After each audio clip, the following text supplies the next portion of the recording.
ngobrolin film yang asik-asik dan sekarang kita udah bareng cast Waktu Maghrib. Halo teman-teman, hai. Iya benar. Perkenalkan, nama saya Andri Masadi. Di film Waktu Maghrib berperan sebagai Karta. Hai, aku Bima Sena, di sini berperan sebagai Saman. Oke. Hanai. Sama. Apa kabar nih kalian? Baik dan agak ngantuk kayaknya Saman ya. Iya. Udah bangun. Perjalanan jauh ya? Hah? Enggak sih. Enggak sih, ngantuk aja memang Emang aja yang kurang jamnya tidur ya. ya, kurang tidur. Ngantuk aja sih. Terakhir tidur jam berapa?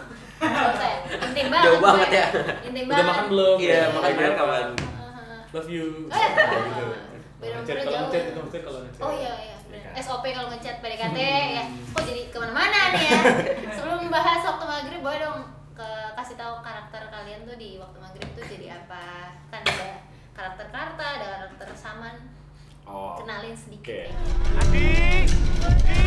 Ini ada yang nyalai Adi. Ada yang mau main-main sama desa ini. Ngomongin sinopsisnya dulu kali ya sedikit. Boleh dari Iya kan sinopsis. nggak langsung lompat ke karakternya gitu loh. Bener nggak sih? boleh. Iya. Jadi Waktu Maghrib ini diambil dari point of view anak-anak. Ada Bima Sena, Ali Fikri dan juga Nafiza. Dimana mereka ini ya biasa lah ya anak-anak ada yang badung-badung gitu. Iya. Dimana ketika waktu maghrib datang mereka mangkir dari kewajiban-kewajibannya. Mereka nggak sholat, mereka malah ngomong-ngomong sembarangan gitu ya pas waktu maghrib.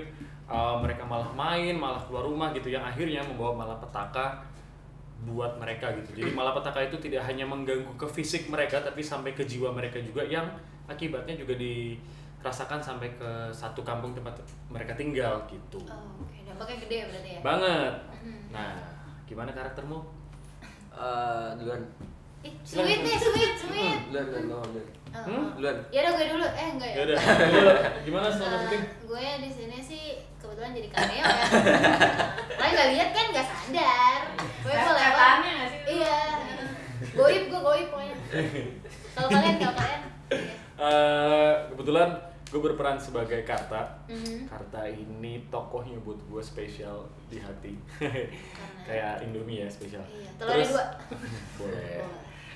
Ya karena tokoh ini dia memang dari kecil punya satu kejadian ketika di waktu kecil itu kejadiannya cukup fatal sehingga menimbulkan traumatis buat dia dan semenjak kejadian itu dia juga dianggap sebagai pembawa sial sama warga satu kampung itu.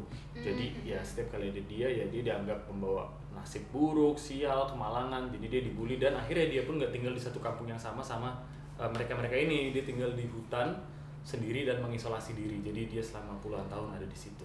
Oh, oke. Gitu. Dan dia juga punya trauma waktu masa kecil sama suara azan maghrib.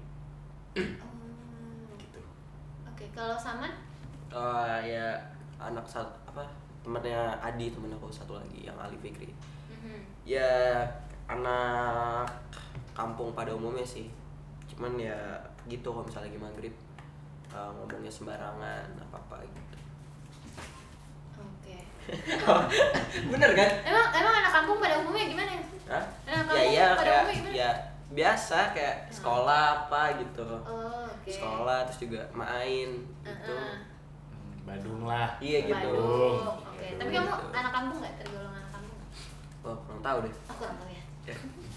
Nah, kalau Kampungan sih, iya. Oh iya, itu perspektif masing-masing lebih baik lagi ya. Enggak Karena kalau aku pas yang lagi ngomong ya. jadi saman, Oh, maksudnya pas jadi saman. mendalami karakter Iya, banget ya. Bukan Iya. temanya.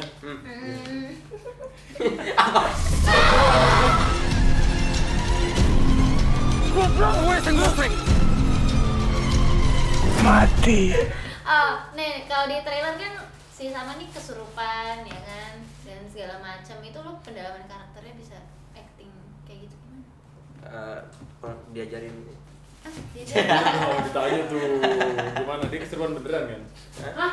Serius? Wah, bahaya juga ya. Bisa jadi berita nih. Iya, jadi clickbait nggak Ya, bercanda. ada tombolnya jadi. Iya jawabannya di luar ekspektasi gue. Ya gimana ya pendalaman? Gimana pendalaman jadi setan? Enggak ada. Enggak tahu sih. Apa tiba-tiba kayak ya udah gue Dia tuh acting sebenarnya liar agak aja bingung gitu. kalau disuruh ngejelasin nge-breakdown lu kayak nanya ke gue atau ke siapa yang kayak ini gue gini-gini enggak deh tapi mainnya bagus banget. Oh. Ya, Jadi kayak ada kayak dia mungkin paham metode yang dia bisa eksekusi buat dirinya dia sendiri cuman bukan untuk dijelaskan. Tapi kalau lu kasih tes kayak ini ceritanya seperti ini, karakternya kayak gini, oke dia bakal latihan gini dan main oke banget. Tapi kalau lu jelasin kayak gitu, tapi coba oke sekarang berarti lu kesurupan. Oke, mungkin Nggak, tapi emang menurut gue juga gitu kayak ini anak agak susah kalau buat menjelaskan, tapi dia ngerti sebenarnya maksudnya, ngerti gak sih? Tapi ya kalau nge-breakdown kesurupan emang agak susah ya caranya. Cuma kalau lu pengen nonton gimana si Bima kesurupan nanti ya di film ya. Di filmnya aja. Pokoknya wah gitu ya. Iya. tapi lagi sebelum ngejelasin kayak gitu gimana sih? Iya Pendalamannya sih, gimana susah ya. ngomongnya juga. Iya. Oh mungkin dia ngeliat ini kali kan di Apa? set sempat ada yang kesurupan beneran. Oke. Mungkin kayak gitu juga ada sempat emang yang kesurupan dan parah gitu kesurupannya jadi kayaknya gue coba pakai itu deh. Iya nggak sih? Iya. Serius? Enggak. Gross beef. Enggak kan ada koceknya juga kan? Iya benar-benar. Iya, jadi Terus kalau lagi, misalnya itu kayak ada coba rehearsal gitu kayak latihan.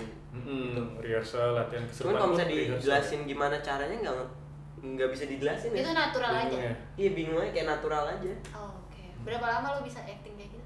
Ada nggak? Di coachnya berapa lama? Hah? Di latihannya berapa lama? 2 minggu kurang nih kayak 2 mingguan. minggu ya? 2 mingguan. Oh, oke. 2 mingguan. Kalau Iya lu soalnya ada koma. oh iya, dot gitu kayak ibu-ibu ya kalau chat. Kalau karakter sini gimana pendalamannya? Wah, belum ceritain. Ceritain. Ada yang susah nggak? Belum ceritain. Ada yang susah nggak? Belum ceritain dong. Kok ketawa? Gimana Satu sih? cerita Hah? apa gitu. Kata apa gitu yang menurut lo? Iya, yang nge-describe Karta nih. Oh, menjelaskan Karta ya anak hutan yang punya masa kecil Anak hutan Tarzan kah? masa kecil kelam. Oke. Iya, jadi dia waktu masa kecil lagi Udah jadi ceritain. enggak tangan dia, makanya jangan minta aku buat jelasin. Kalau Pasti buat banget. lo sendiri mendalami karakter ini ada treatment khususnya kan? Ada banget karena ya itu balik lagi dia punya trauma yang dia punya waktu di masa kecil itu terus ketika partnya Karta yang gue mainin kan udah dewasa. Iya.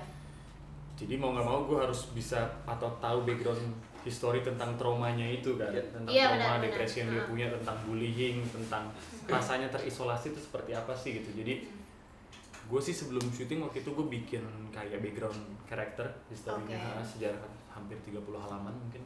Oh, semacam mind map gitu.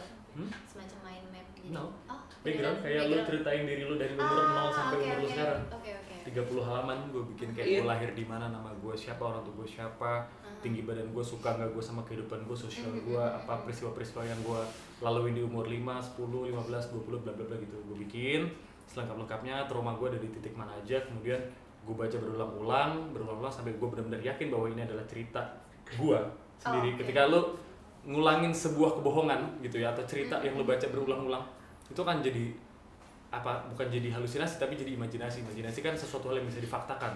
Lo berimajinasi tentang nanti gue mau kesini sini kemudian lo lakuin kan jadi fakta kan. Kayak gitu deh kurang lebih gue pakai sistemnya kayak gitu tuh. Kayak gitu karena dia juga punya trauma sama suara azan. Gua kan enggak dong, masa sama azan gue takut. Iya kan suara azan ya itu juga cukup PR, jadi gue harus nge-breakdown kenapa gue takut sama suara azan. Gue cari tahu, gue tulis. Tapi sekarang takut? Udah enggak. Wow, Udah enggak. ya. Udah enggak. Tapi waktu itu sempat freak out gila. Oh, Lumayan. karena lu terlalu mendalami karakter itu? Gue gak tahu terlalu mendalami atau apa, cuman waktu itu karena gue harus nyari titik traumanya gue kan. Sedangkan gue mungkin masa kecil gue punya trauma cuman bukan sama suara azan gitu. Gue punya depresi misalnya sampai hari ini atau apa, tapi bukan sama suara azan atau sama yang lain kan. Jadi sebenarnya nggak ada hubungannya sama diri gue. Jadi gue harus cari-cari sesuatu yang emang nge-trigger lo. nge-trigger gitu. Jadi gue kadang offset pun karakternya nggak fully gue bawa, cuman ada beberapa pikiran atau tubuhnya yang masih gue pakai gitu. Kayak kalau anak kecil dari kecil misalnya ya, dari masih umur 3 tahun 5 tahun dibully terus, dipukulin misalnya, dijauhin, dicaci maki, dianggap sebagai pembusial sampai dia gede, itu pasti akan berpengaruh ke psikologisnya dan psikisnya. Iya, benar. Cara dia melihat, memandang, berjalan, menutupi. Beda dong sama orang yang kayak dari kecil dipuji-puji pasti kan. Iya. Percaya diri, dimanja-manja, ya nggak sih? Tapi kalau yang sering dipukulin atau apa kan pasti mungkin lebih menutup diri apa nah, yang sejarah-sejarah itu yang gue pakai, yang gue tuliskan, kemudian gue ibaratnya apa ya bahasanya, gue tubuhkan lah, gue pakai di tubuh gitu supaya ini punya sejarah semuanya.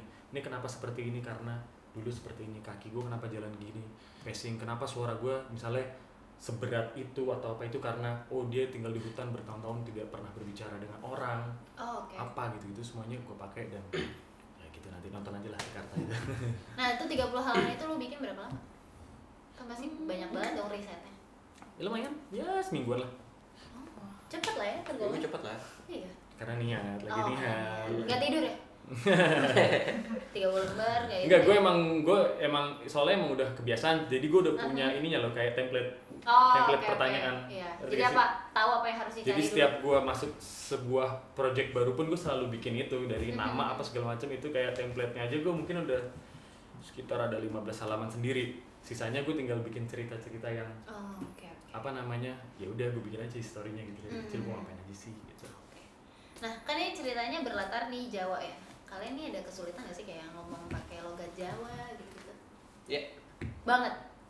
Enggak banget. Susah ya. Susah banget. Enggak banget, jadi kayak susah aja. Tapi kamu aslinya mana? Orang Jawa. Oke. Orang Tapi Manado. Cuman kan tinggalnya di Bekasi. Bener sih Jawa Barat ya. Di bawah pukul nih kalau ngupit nih, jadi kalau ngomongnya susah ya, buang. Bagian. Gimana dia? Bagian. Ya benar. Tapi ada satu kosakata yang nempel nggak sih di kepala dari setelah main film itu? Nggak ada sama sekali. Kayak, Kata apa maksudnya? misalkan, gue seneng nih satu kata kosakata Jawa yang karena gue selalu ngomongin itu terus jadi kayak gue seneng banget ngomong pakai logat ini gitu. Ada nggak? Atau nggak ada? Standar aja lah ya. Iya, kayak bahasa Jawa aja. Bahasa Jawa pada umumnya? Iya. Kalau Kak Andre sendiri? Kalau aku ya kebetulan udah pernah dapet beberapa film dengan aksen atau logat Jawa gitu ya. Terus untuk Sikarta ini bahasa Jawanya yang cukup sulit, tapi aku kalau di Jawa memang sudah pernah dapet yang aksen Jawa Tengah, ini kan Jawa Tengah gitu ya. Iya. Jadi untuk aksen sebenarnya bahasa Jawanya nggak terlalu, cuman aku karena ada perubahan karakter suara, tone voice-nya berubah. Iya. Misalnya ini suaraku segini ya, ini kan suaraku. Nah, misalnya suara Karta tuh kayak no cima dikit, segitu. Misalnya segitu. Nah itu paling aku untuk otot pita suaranya aja yang aku kayak harus latih. Buat biar aku bisa awet. Kenapa deh? Maaf. Enggak aja. Lanjut. Udah gitu aja sih. Itu suaranya berat banget ya? Sering aus dong? Iya. Sering aus nggak jujur? Lumayan. Oke. Lumayan. Karena kayaknya berat, terus seret. Iya. Coba diulang lagi boleh nggak? Satu bait. Ngomong apa? Apa ya? Logat Bekasi mungkin, Logat tapi Bekasi. pakai suara Karta. Kenapa ya? Gimana ya? Gimana ya? Bisa. Kamu nanya atau gitu boleh deh, tapi pakai bahasa Karta. Susah banget. Kamu nanya. Jadinya serem ya. Susah, agak susah ya. Kamu nanya. Susah loh. Ya maksudnya kamu dia harus agak menye gitu, Iya. soalnya kayak Terus kamu nengnya. ya kan rahang boy itu maju duluan. Iya. Agak sulit, coba lu deh. Enggak. Kita langsung next ke pertanyaan selanjutnya aja ya. Oke, teman-teman hai, jangan lupa saksikan film Waktu Maghrib tanggal 9 Februari 2023 di bioskop kesayangan kalian di seluruh Indonesia. Ya, bye. Sampai ketemu di bioskop. Bye.